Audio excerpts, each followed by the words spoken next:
ओम नमो भगवते वासुदेवाय।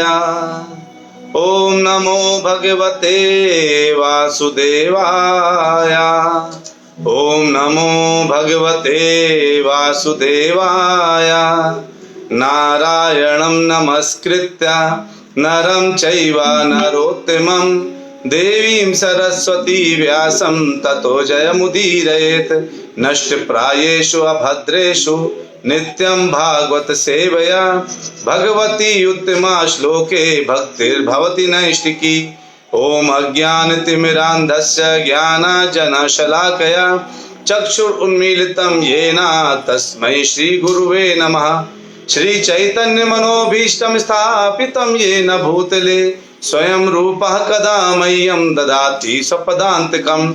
वन्देऽहं श्रीगुरु श्रीयुतापदकमलं श्रीगुरून् वैष्णवांश्च श्रीरूपं सागरजातं सहगण रघुनाथान्वितं तं सजीवं साद्वैतं सावधूतं परिजनसहितं कृष्ण चैतन्य देवं श्री राधा कृष्ण पादान सहगण ललिता श्री विशाखान्वितांश्च। हे कृष्ण करुणा सिंधु दीन बंधु जगतपते गोपेश गोपिका कांता राधा कांत नमोस्तुते। तप्त कांचन गौरांगी राधे वृंदावनेश्वरी वृषभानुसुते देवी प्रणमामि हरि प्रिये। वांछा कल्पतरुभ्यश्च कृपा सिंधुभ्यैव च पतितानां पावनेभ्यो वैष्णवेभ्यो नमो नमः। जय श्री कृष्ण चैतन्य प्रभु नित्यानंदा श्री अद्वैत गदाधर श्रीवास आदि गौर भक्त वृंदा। हरे कृष्णा कृष्ण कृष्णा हरे हरे हरे राम राम राम हरे हरे। हरे कृष्णा कृष्ण कृष्णा हरे हरे हरे राम राम राम हरे हरे। हरे कृष्णा कृष्ण कृष्णा हरे हरे हरे राम राम राम हरे हरे। हरे कृष्णा। आप सभी प्यारे प्यारे भक्तों का नित्य भागवत कथा में बहुत बहुत स्वागत है। हम देख रहे हैं ब्रह्मा नारद संवाद, जहां पे नारद जी ने ब्रह्मा जी से प्रश्न पूछे थे और उन प्रश्नों का जवाब में अब क्यों प्रश्न पूछे थे, क्योंकि उन्होंने ब्रह्मा जी को खुश कर दिया था, है ना। ब्रह्मा जी नारद जी से खुश थे। क्यों खुश थे? क्योंकि नारद जी ने ब्रह्मा जी की बहुत सेवा करी थी। सेवा का मतलब क्या होता है? जब हम सेवा करते हैं ना तो हमको मेवा मिलता है ना। तो हम लोगों ने सब लोग क्या अपने अपने घर में अपने माँ बाप की सेवा करते हैं, भगवान की सेवा करते हैं। देखिए, हमारा तो जन्म ही सेवा के लिए बना है।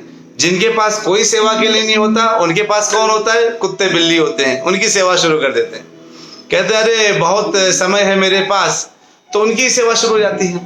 इसलिए हम अगर जिसकी सेवा करेंगे उसके भाव हमारे हृदय में आ जाएंगे।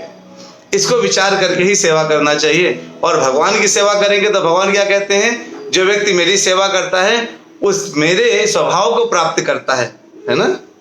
तो आज का जो हमने विषय रखा है वो क्या है? जीवन में शांति कैसे प्राप्त करें, ये ब्रह्मा जी थोड़ा सा विषय को बता रहे हैं, है ना।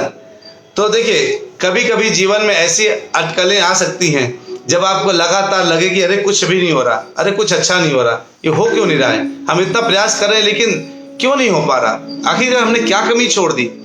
उस समय आपके प्रयास तो ठीक है, जैसे हैं वैसे हैं, लेकिन भगवान जो है आपसे शायद वो नहीं चाह रहे हैं। इसलिए उनको जो है बिल्कुल से सोचिए कि अगर हो रहा है तो ये हरी इच्छा है, नहीं हो रहा तो ये भी भगवान की ही एक इच्छा है, जो आपसे आज के दिन ये नहीं कराना चाहते, है ना। तो जो है अभी हमारा श्लोक क्या है? 2.10.4 स्थित वैकुंठ विजय पोषणम तदनुग्रह मनवंतराणि सद्धर्म पूतया कर्म वासना। क्या कहते हैं ब्रह्मा जी? जीवन के लिए उचित तो यही है कि वह भगवान के नियमों का पालन करे और पूर्ण पुरुषोत्तम भगवान के संरक्षण में पूरी तरह से मानसिक शांति प्राप्त करे। आगे है ना, सबसे बड़ी शांति क्या है? मानसिक शांति। अगर आपको गर्मी लग रही है तो क्या हुआ? हमने आपको एक एसी वाले कमरे में डाल दिया, आपको एक एसी कमरा दे दिया। आपको सोने में जमीन थोड़ी वो तकलीफ दे रही है तो आपको एक मोटा गद्दा दे दिया, ठीक है। और जो है पूरी व्यवस्थाएं आपके लिए कर दी, बढ़िया, जो आपको सब कुछ सेटअप जो भी आपको चाहिए, जो भी आप सोच सकते हो वो सारा सेटअप आपको दे दिया। लेकिन अंत में क्या हुआ? बाद में केवल एक ही काम हुआ, क्या? कि लोग जो है आपको एक बाहर से कोई बंदूक दिखा रहा है ना, अगर तुम्हें नींद नहीं है तो मैं गोली मार दूंगा। तो मन में नींद नहीं आएगी, कहीं ऐसा ना हो कि मुझे नींद ना आए और गोली मारते। आप लगातार लेटे तो हैं लेकिन नींद नहीं आएगी, मतलब जो मानसिक शांति है वो नहीं है।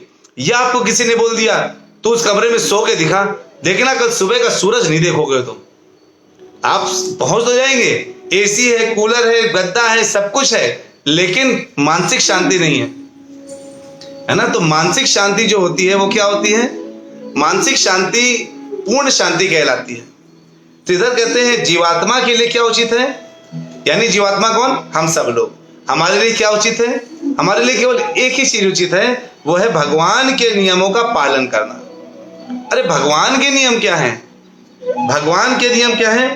भगवान के नियम आप जो है, जो इसमें इस से श्लोक जो भगवत गीता में बनता है वो 2.66, अगर आप ओपन कर सकते हैं तो देखिए भगवत गीता का श्लोक, आपको आनंद आएगा।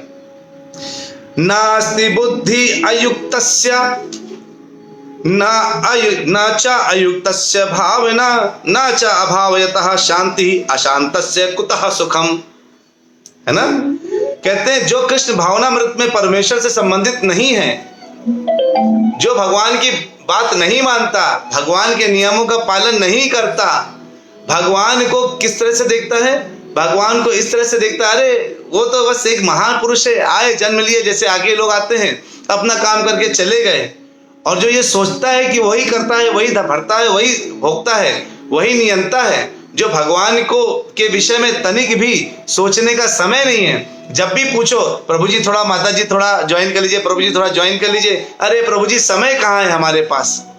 जो ऐसा विचार लगातार रखता है, कहते हैं उसकी ना तो बुद्धि दिव्य होती है और ना ही मन स्थिर होता है। क्यों? वो लगातार केवल एक ही प्रयास में लगा रहेगा।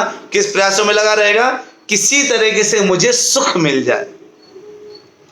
वो लगातार भटकता रहेगा। ब्रह्मा जी क्या करें नारद जी से कि भगवान के नियमों का पालन करना सबसे पहला उचित कार्य है। हम कोई भी कार्य करें, लेकिन अगर हम भगवान के नियम का पालन नहीं कर रहे हैं, अर्थात हम बहुत गलत कार्य कर रहे हैं। कहते हैं पूर्ण। और दूसरा बात क्या है? फिर तो भगवान ने बोला है अगर जो ऐसा नहीं करता उसकी ना तो बुद्धि क्या है? स्थिर है, ना ही उसकी बुद्धि दिव्य है, ना मन स्थिर है। अगर ये दोनों चीजें नहीं, तो अगर मन स्थिर नहीं है तो कहते हैं बिना अगर मन स्थिर नहीं तो शांति नहीं होगी, है ना। और मन स्थिर नहीं जिसके बिना शांति संभव नहीं है। और अगर शांति नहीं है तो कहते कुतः सुखम, तो सुख कहां से होगा? बिना शांति के सुख नहीं होता प्रभु जी, माता जी। सबसे पहले शांति चाहिए। अब शांति प्राप्त करने के लिए थोड़ा उल्टा चलते हैं। सुख प्राप्त करना है तो शांति चाहिए, शांति प्राप्त करना है तो मन स्थिर होना चाहिए, मन स्थिर होना चाहिए, होने के लिए बुद्धि दिव्य होनी चाहिए। और बुद्धि दिव्य कब होगी? जब भगवान से हमें अपना संबंध पता चलेगा तब, नहीं तो नहीं होगी। ठीक है, पहला बिंदु। अब दूसरा क्या कहते हैं इधर ब्रह्मा जी कि पूर्ण पुरुषोत्तम भगवान के संरक्षण में पूरी तरह से। अब संरक्षण का मतलब क्या होता है? जैसे एक पुत्र है, वो छोटा सा बच्चा है, वो जो है अपने पिता के संरक्षण में पूर्ण रूप से स्थित होता है। जब पिताजी के संरक्षण में स्थित है तब क्या होता है? उसको कोई भय नहीं होता, वो भागता रहता है, फिरता रहता है, और जो भी नहीं प्राप्त होता उसके लिए बोलता है पिताजी मुझे ये चाहिए।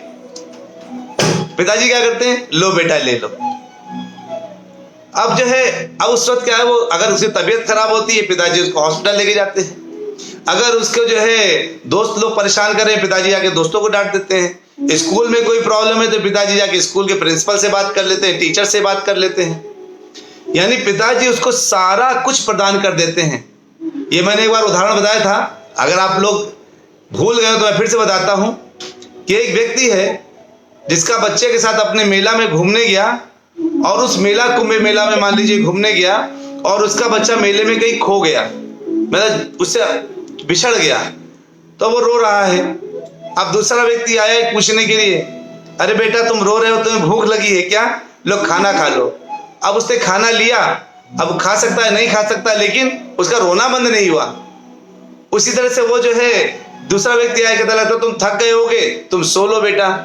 सोने के लिए उसको बिस्तर दिया, लेकिन बिस्तर प्राप्त करके भी उसको आनंद प्राप्त नहीं हुआ, सुख प्राप्त नहीं हुआ, रो रहा है अभी भी। वो बिस्तर मिला अच्छा सा, कहते बेटा तुम्हें अच्छा सा कमरा दे देते हैं। उसे रूम मिल गया, कमरा मिल गया, लेकिन उस कमरे में भी उसको आनंद नहीं आ रहा, क्योंकि अभी भी वो रो रहा है। ऐसे कर कर के वो उसको सब कुछ प्राप्त हो गया, लेकिन उसको सुख नहीं मिल रहा, वो अभी भी रो रहा है। लेकिन अगर कोई उसको कहते अरे बेटा तुम तो मिश्रा जी के बेटे थे ना, बेटे हो ना, चलो मैं तुम्हें तुम्हारे पिता से मिलवा देता हूं, वो तो वहां तुम्हें ढूंढ रहे हैं, और अगर उससे मिलवा दे तो क्या होगा, उसका रोना बंद हो जाएगा, संपूर्ण सुख प्राप्त होगा। और जो जो चीजें अलग अलग संघर्ष करके उसको मिल रही थी, कोई आगे दे रहा था, उसको ऐसे ही प्राप्त हो जाएंगे। पिता के साथ में आते ही सब कुछ उसको प्राप्त होता चला जाएगा। तो कहते हैं तो क्या उचित है कि पिता के संरक्षण में, यानी पूर्ण पुरुषोत्तम भगवान के संरक्षण में रह करके कार्य करना, यही व्यक्ति का धर्म है, यही उचित मार्ग है। हम उनके संरक्षण को छोड़ करके भटक रहे हैं और इसलिए लगातार कष्ट भोग रहे हैं। हमें कष्ट प्राप्त ही इसलिए केवल हो रहे हैं क्योंकि हम भगवान का संरक्षण छोड़ दिए। कहते हैं सभी मनु तथा उनके नियम जीवन को सही दिशा प्रदान करने के लिए हैं, कार्य करने की प्रेरणा ही सकाम कर्म की आकांक्षा है। तो जितने भी कहते हैं मनवंतराणि सद्धर्मा ऊतेहा कर्म वासना, तो जितने मनु हैं उन्होंने क्या बोला है, वो अलग अलग समय पर अलग अलग मनवंतर होते हैं, आप जानते हैं। वो कहते हैं उनके नियम जीवन को सही दिशा प्रदान करते हैं। तो उनके नियम, किनके नियम, मनुओं के नियम। अब उन्होंने क्या है, देखिए ब्रह्मा जी के एक दिन में 14 मनवंतर होते हैं, यानी 14 मनु होते हैं। अब 14 मनु के लिए उनको ब्रह्मा जी, अब एक दिन में तो ब्रह्मा जी द्वारा ज्ञान प्राप्त करते हैं और वही आगे बढ़ाते हैं। लेकिन जैसे जैसे दूसरे प्रभाव आते जाते हैं ना, हम लोगों तक वो ज्ञान पहुंचता नहीं है और हम लोग क्या करते हैं, उसको भटकने लगते हैं। तो जो है इधर कहते हैं भगवान के बारे में प्रभुपाद जी कि प्रथम पुरुष अवतार क्या है, महाविष्णु है। फिर दूसरे पुरुष अवतार कौन है, गर्भोदशाई विष्णु है, जिनसे क्या उत्पन्न हुए, ब्रह्मा जी उत्पन्न हुए। तृतीय पुरुष अवतार क्षीरोदशाई विष्णु है, जो ब्रह्मांड की प्रत्येक वस्तु में परमात्मा स्वरूप स्थित रहते हैं और जो ब्रह्मा जी ने जो सृष्टि रची है उसका पालन करते हैं। देखिए तीनों ने काम बांट रखा है। ब्रह्मा जी सृष्टि बनाएंगे ब्रह्मांड के अंदर, मत भूलिएगा ब्रह्मांड के बाहर महाविष्णु है। महाविष्णु के रोम छिद्रों से कौन निकल रहे हैं, सारे ब्रह्मांड निकल रहे हैं। और उन ब्रह्मांड के अंदर ब्रह्मा जी हैं। और ब्रह्मा जी केवल एक ब्रह्मांड के मालिक हैं, सृष्टिकर्ता। दूसरे ब्रह्मांड के दूसरे ब्रह्मा जी हैं, तीसरे ब्रह्मांड के तीसरे ब्रह्मा जी हैं। तो अभी एक ब्रह्मांड की बात हो रही है।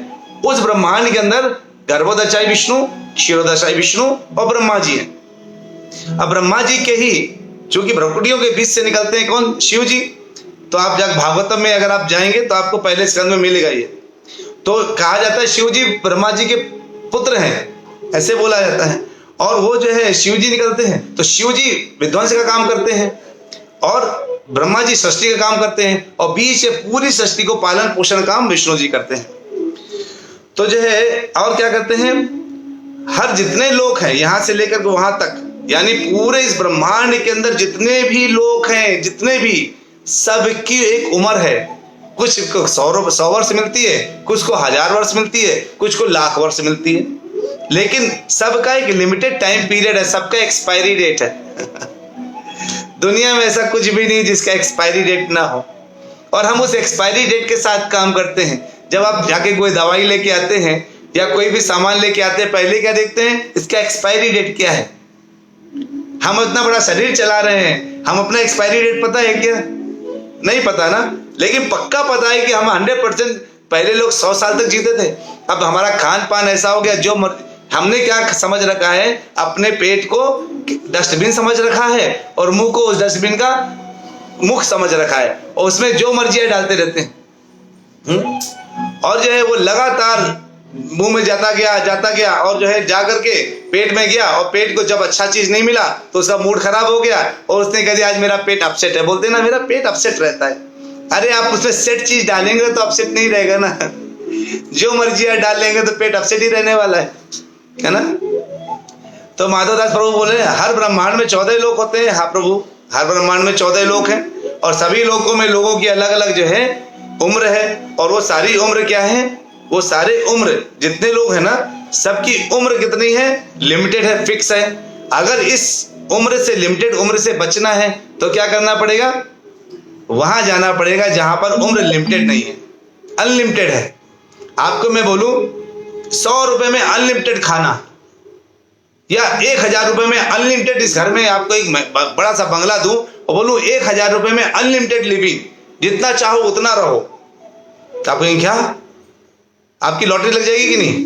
कहीं जाते ना 50 रुपए में अनलिमिटेड खाना मिल जाए, बढ़िया स्वादिष्ट पनीर भी मिल जाए, ये भी मिल जाए, वो भी मिल जाए, सब कुछ मिल जाए, तो आपको खीर भी आ रही है, गुलाब जामुन भी आ रहा है, आप कहेंगे आज तो मैं लूट के आ गया आज तो मैंने लूट लिया जाके खाने के नाम पर। तो यहां पर क्या, हरि नाम पर अनलिमिटेड सुख, बिल्कुल भगवान का नाम लेना है, भगवान से अपने संबंध को स्थापित करना है और अनलिमिटेड आनंद है ना। तो जो है हर युग में जो मनु है वो आदेशात्मक शास्त्र बनाते हैं जिनको सद्धर्म बोलते हैं, और वो मनुष्यों को सन्मार्ग दिखाने के लिए ही होते हैं। तो मनुष्यों को क्या चाहिए कि वो अपने हित में तथा अंतकाल को सफल बनाने के लिए इन शास्त्रों का उपयोग करे। कलयुग में शास्त्र ही शस्त्र हैं। देखिए जब सतयुग था तो क्या था, जो अच्छे लोग होते थे वो रहते थे बिल्कुल ऊपर के लोकों में, और जो बुरे लोग होते थे वो बिल्कुल नीचे के लोकों में रहते थे, यानी लोक अलग थे। यानी अच्छे लोग मतलब अच्छे लोग वो हमेशा ही अच्छे होंगे, हर परिस्थिति में अच्छे होंगे, वो अच्छे लोग ऊपर के लोकों में और नीचे के लोकों में बुरे लोग। जब त्रेता युग आया तो अच्छे लोग हो गए इस बॉर्डर में इंडिया साइड में और बुरे लोग हो गए श्रीलंका साइड में यानी वहां रावण पूरा पार्टी था, यहाँ अच्छे लोगों का जो है जमावड़ा था। जब द्वापर युग आया तो एक घर में ही हो गए, अच्छे लोग बगल के घर में और बुरे लोग इस घर में, है ना। तो अच्छे लोग मतलब पूर्ण अच्छे लोग, यानी पूर्ण कृष्ण भक्त, बुरे मतलब पूर्ण कृष्ण ऐसा अपोजिट। अब कलयुग में कहां पे हैं दोनों लोग, अपने ही हृदय में है। कभी वही व्यक्ति अच्छा बन जाता है और कभी वही व्यक्ति बुरा बन जाता है। कभी वही व्यक्ति कृष्ण के भक्त दिखेगा और कभी वही व्यक्ति कृष्ण के बारे में उल्टा बोलने लगेगा। कभी वही व्यक्ति आपके लिए बहुत अच्छा कार्य करेगा और दोबारा फोन करके कहेंगे कौन, हम तो आपको नहीं पहचानते, तो अच्छा आप मिले थे हमसे तो ये आरती उतारूं आपकी, एहसान कर दिया, लोग ऐसा बोलने लगेंगे ये कलयुग है। एक ही व्यक्ति के अंदर दोनों घुसे हुए हैं। तो जो है क्यों, क्योंकि हमने शास्त्रों को बिल्कुल छोड़ रखा है, बिल्कुल बर्बाद कर रखा है ना। तो अगर अब क्या है, अब अच्छे को, अब बुरे लोगों को अगर मारा जाए, तो अगर बुरे लोगों को मारना है अपने हृदय में, तो क्या, अब पहले तो क्या होता था, रामचंद्र जी ने तीर से मारा, रावण मर गया, अर्जुन ने तीर से मारा, दुर्योधन मर गया, मतलब उनके पार्टी मर गई, बाकी तो भीम ने मारा। अच्छे लोगों ने बुरे लोगों को तीर गदा से मार मार के खत्म किया। लेकिन जो कलयुग में अब आप चाकू लेकर अपने हृदय में ना मारने लगेगा, ले बुरे लोग, ऐसा नहीं करना है। उसके लिए कौन सा शस्त्र है, ये शास्त्र है, भगवत गीता है, भागवतम है। वो क्या करता है, जो भागवतम है ना, वो जो है भगवत गीता, ये जो शास्त्र श्रवणम है ना, भगवान का नाम है ना, ये अच्छे बीज का खाद पानी है। तो वो खाद पानी खा के मजबूत हो जाता है अच्छा इंसान अंदर, और बुरे इंसान को मार देता दौड़ अंदर। डेली क्या होता है, क्या बोलते हैं, WWF क्या बोलते हैं, है ना, वो युद्ध होता है ना एक, है ना, जो युद्ध वो लड़ाई करते हैं तो पहलवान लोग, वो जो है बिल्कुल तो अंदर डेली होता रहता है। कब ये पड़ा और इसने मारा, उसने पटक दिया, इसने पकड़ के मोड़ दिया, उसने गर्दन तोड़ दी, ऐसे करके जो है अंदर चलता है। लेकिन जो लोग जो है भागवतम नहीं पढ़ते, भगवत गीता नहीं पढ़ते, और जो है जपा नहीं करते, भगवान का नाम की पूजा नहीं करते, उनके साथ क्या होता है, उनके साथ एक चीज होती है कि उनका जो है, जो अब क्या करते हैं, वो मांसाहार करते हैं, अंडा आहार करते हैं, और जो है चाय का आहार करते हैं, प्याज आहार करते हैं, लहसुन आहार करते हैं, और जो है लोगों से दारू का आहार करते हैं, और सब ऐसे करते हैं, और लोगों से चुगली करते हैं, निंदा करते हैं, अपने बॉस की चुगली, दोस्त की चुगली, बीवी की चुगली, पति की चुगली, सास की चुगली, ससुर की चुगली, माँ की चुगली, बाप की चुगली, इसकी चुगली, उसकी चुगली, सब करते रहते हैं। तो क्या होता है, वो जो उसका बुरा व्यक्तित्व है ना, उसको खाद पानी मिलता है और वो मजबूत होता रहता है। और क्या करता है, वो अच्छे व्यक्ति को मारता रहता है, कुचलता रहता है। और ये पटकी खाई, अभी अच्छा व्यक्ति की गर्दन टूट गई, उसका हाथ टूट गया, वो हॉस्पिटल के पास पहुंच गया, ऐसी हालत चलती है। तो बुरा व्यक्ति जीतता है और उस वक्त हमारे हृदय से केवल बुरा निकलता है। जब अच्छे व्यक्ति को पोषण मिलता है तो बुरा व्यक्ति दब जाता है। तो अच्छे व्यक्ति का क्या शस्त्र है? शास्त्र। और बुरे व्यक्ति के शस्त्र क्या है? बुराइयां। तो हम जिसको धारण करते हैं, हम मंदिर जाएंगे तो व्यक्ति मजबूत, जो अच्छा व्यक्ति है वो अंदर से जिएगा। और अगर जो है शराब खाने जाएंगे तो जो क्या होगा? बुरा व्यक्ति को पोषण मिलेगा। अब हमें देखना है कि हमें किसको पोषित करना है, उसी के अकॉर्डिंग हमें अगला जन्म मिलेगा, उसी के अकॉर्डिंग हमें अगला फल मिलेगा।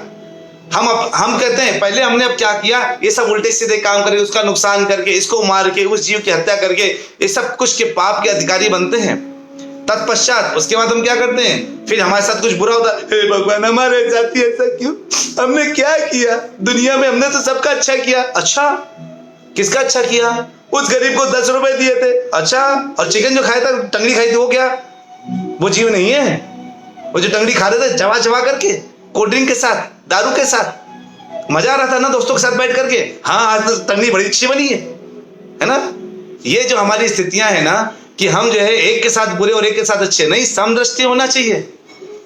चाहे वो कोई जीव हो, चींटी हो से लेकर ब्रह्मा तक, सारे आपके लिए एक ही होना चाहिए कि वो कृष्ण के अंश हैं। ममई वांशो जीव लोके जीव भूता सनाता। मतलब क्या है? भूता का मतलब यहाँ केवल मनुष्य नहीं है, समस्त जीव हैं। और समस्त जीवों के लिए अगर हम समदृष्टि नहीं है, अगर हमने अलग अलग दृष्टिकोण रख दिया कि अरे वो चिकन खाने वाली चीज है और मनुष्य जो है सेवा करने वाली चीज है, कुत्ता की सेवा करेंगे और चिकन खाएंगे, अरे तो क्या दया कर दी? कुत्ते को रोटी खिलाते हैं और चिकन को मार के खा जाते हैं, ये दया है? ये क्या चीज है? गुनाह है, पाप है, पुण्य नहीं मिल रहा कुत्ते को रोटी खिलाने का, पाप बढ़ रहा है चिकन खाने का। मांसाहार त्यागना होगा अगर हृदय को साफ सुथरा करना। देखो, आपको मैं बोलूं प्रभु जी मेरा घर आ जाइए, आ जाएंगे, आप आइए, और मैंने क्या कर रखा है, अपने घर के आसपास खूब कूड़ा डाल रखा है, कचरा डाल रखा है, खूब कूड़ा कचरा डाल रखा है, और वहां मक्खियां उड़ रही हैं और वहां कीड़े घूम रहे हैं, और अंदर घुसने में आपका छप छप करके घुसना पड़ रहा है। आप कैसे घुसेंगे? अगर बहुत प्रेशर में भी आ गए तो भी आप घर के अंदर नहीं आएंगे। कहेंगे क्या इतना गंदा मचा रखा, मैं आपके घर में क्यों आऊं? मेरे पास ऑप्शन दूसरे लोगों ने बुलाया है, जहां साफ सुथरा लोगों ने कर रखा है, तो मैं तुम्हारे पास क्यों आऊं? भगवान भी तो ऐसे ही है ना। ये शरीर है, ये घर है, ये शरीर नहीं, इसको ग्रह बोलते हैं, जिसके अंदर ये मंदिर बोलते हैं शरीर को। हमने क्या कर रखा है? सब कुछ उल्टा सीधा शरीर में डाल करके, कानों से भी गलत चीज डालते हैं, आंखों से भी गलत चीज डालते हैं, नाक से भी गलत चीज डालते हैं, और मुंह से भी गलत चीज डालते हैं, और त्वचा से भी गलत गलत वस्तुओं को, गलत गलत व्यक्तियों को स्पर्श करते हैं। जब सब कुछ गलत जाएगा तो कचरा फैल जाएगा, और सब कचरा फैला अंदर, और फिर आप कहते जो क्या भगवान की आरती उतार रहे हैं, मैं तो आरती उतारू रहे है ना, उससे कोई फायदा है क्या? ओम जय जगदीश हरे, स्वामी जय जगदीश हरे बुला रहे हैं, आइए आइए, और खूब फैला हुआ है कचरा, तो भगवान क्यों आएंगे? आप बुलाते रहिए। हमें लग रहा है बुला रहे हैं, लेकिन हमको भगा रहे हैं, एक्चुअली उनका अपमान कर रहे हैं, उनका सम्मान नहीं कर रहे हैं। इतना कचरा करके अगर आपने किसी मेहमान को बुलाया तो उसको अपमानित फील होगा कि सम्मानित फील होगा? वो ऐसे भगवान को अपमान फील होता है। तो भगवान को अपमानित फील नहीं होना कराना है ना, हमें सम्मान फील कराना है, साफ सुथरा शरीर को रखना है, घर को साफ सुथरा रखना है, और तब आरती करना है, ओम जय जगदीश हरे। तब जो करेंगे तब सब कुछ साफ सुथरा कैसे होगा? केवल और केवल एक तरह से कैसे साफ होगा? हरि नाम से चेतो दर्पण मार्जनम भव महादावाग्नि निर्वापणम श्रेयः कैरव चंद्रिका वितरणम विद्यावधूव जीवनम। तब क्या होगा? जब भगवान का नाम लेंगे, चित्र का दर्पण का मार्जन होगा, तब केवल एक ही चीज बनेगी, और क्या होगा वो? क्या? आनंदाम्बुधिवर्धनम प्रतिपदम पूर्णामृत स्वादनम। आनंद की वृद्धि होगी, प्रतिपदम पूर्णामृत स्वादनम, सर्व आत्मस्पनम परम विजयते श्री कृष्ण संकीर्तनम। तब हर दिशा में आपकी विजय होगी, भगवान के आध्यात्मिक क्षेत्र में आपकी विजय होगी, है ना। ये करने से होती है विजय, ऐसा करने से मिलता है भगवान का प्यार, भगवान का प्रेम, भगवान का सहयोग। और वही संरक्षण की बात ब्रह्मा जी यहाँ कह रहे हैं। क्या कह रहे हैं? कि पूर्ण पुरुषोत्तम भगवान के संरक्षण में पूरी तरह मानसिक शांति प्राप्त कर सकते हैं। तब आपको मिलेगा असली शांति और तब आपका मन भ्रमित नहीं होगा। पता है अरे मुझे चलना है तो एक ही दिशा में चलना है, और वो क्या, भगवान की दिशा में चलना है। और अब आप दौड़ के चलेंगे कटपट कटपट, कहाँ पहुंचेंगे, दिशा, अरे कहाँ जा रहे हो भैया, अरे गोलोक जाना है, उसके लिए क्या कर रहे हो, अरे हरि नाम ले रहे, हरे कृष्ण महामंत्र बोलते हैं, और क्या करते हो, डेली ओमकारेश्वर दास साढ़े आधे घंटे की कथा करता वो सुनने चले जाते हैं है ना ये करते हैं, सब काम कर रहे हैं। अच्छा चलो बढ़िया, तो घोड़े को खाना पीना खिला रहे हो, हाँ उसको केवल एक ही भोजन चाहिए, क्या है भोजन उसका, हरे कृष्ण कृष्ण कृष्ण हरे हरे, हरे राम राम राम हरे हरे, उसका यही एक भोजन है। अच्छा वो घोड़ा कौन है, मेरे अंदर की आत्मा मेरा घोड़ा है, और वो मुझे खींच करके लेकर गोलोक तक लेके जा सकता है। क्या करने से, अगर हम केवल और केवल भगवान के संरक्षण में रहने का विचार अपने हृदय में रख लें। तो आज मैं सोचा था मैं 3 श्लोक करूंगा लेकिन एक श्लोक में इतनी गहराई है कि जब हम कूदते हैं तो तह तक वापस आने में टाइम लग जाता है और आधे घंटे निकल जाते हैं। इसमें मेरा कोई कसूर नहीं है ना, आप लोग जो है, लेकिन जब तक हमने इसके तत्व को नहीं समझा, क्योंकि बार बार चीख के यहाँ पर प्रभा जी क्या कर रहे हैं, सृष्टि मिथ्या नहीं है किंतु ये अस्थाई प्राकट्य है। ये सृष्टि देख रहे हैं ना, ये मिथ्या नहीं है, ये है। अरे आपसे मैं बोलूं कि ये जो कुछ पड़ा हुआ है लंबा लंबा सा, वो कुछ है, वो दिख रहा है, लेकिन गलत क्या है, हम उसको रस्सी को वो सांप समझ लेते हैं। रस्सी मिथ्या नहीं है, उसको सांप समझना मिथ्या है, वही कंफ्यूजन है। उस रस्सी को सांप समझना ही मिथ्या है, रस्सी मिथ्या नहीं है। इस सृष्टि को पूर्ण समझना ही मिथ्या है, ये सृष्टि मिथ्या नहीं है। यहाँ पे हम बहुत थोड़े समय के लिए आए हैं अपना सफाई करने के लिए, और हम क्या करें, आए थे यहाँ अपनी सफाई करने और फंस गए और गंदगी में डूब गए, और जाकर के कहाँ पहुंच गए, मनुष्य शरीर मिला, हमने उसको हत्या कर दी उस शरीर की। हम धीरे धीरे अपना खून स्वयं कर रहे हैं, पता है, अपने शरीर को स्वयं मार रहे हैं, और अपनी आत्मा को इतना मार देते हैं कि जाकर के हम कहाँ पहुंच जाते हैं, छोटे छोटे नाली के कीड़े बन जाते हैं, और वहां भी आनंद उठाते हैं। नाली का कीड़ा खा रहे हैं हम, बड़ा आनंद आ रहा है कीड़ों को भी, है ना। भगवान कहते हैं अरे बद्ध जीवों को भगवान के धाम वापस जाने का अवसर मिल रहा है, उसको ले लीजिए। अगर जो है ये अवसर, अगर ये अवसर आपने छोड़ दिया इस समय तो वापस नहीं आएगा। तब पछताए खा भाई जब चिड़िया चुग गई खेत, तब एक पछताए का भाई।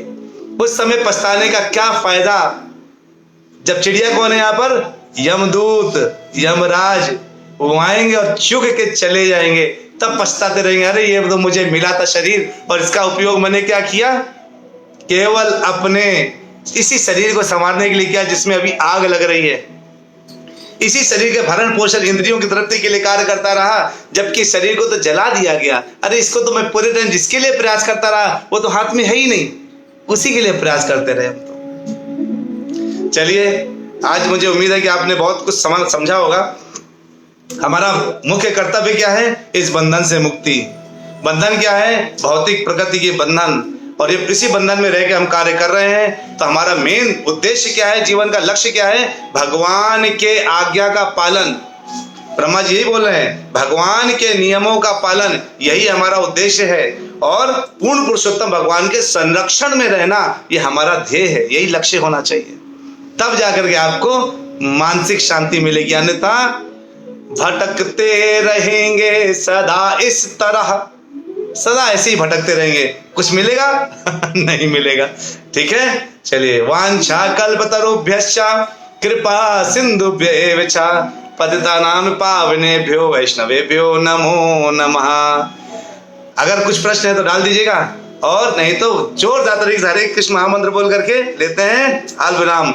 हरे कृष्णा कृष्ण कृष्णा हरे हरे, हरे रामा राम राम हरे हरे। हरि बोल, हरे कृष्णा। मिलते हैं ब्रेक के बाद कल फिर से आधे घंटे की भागवत कथा में 9:30 बजे।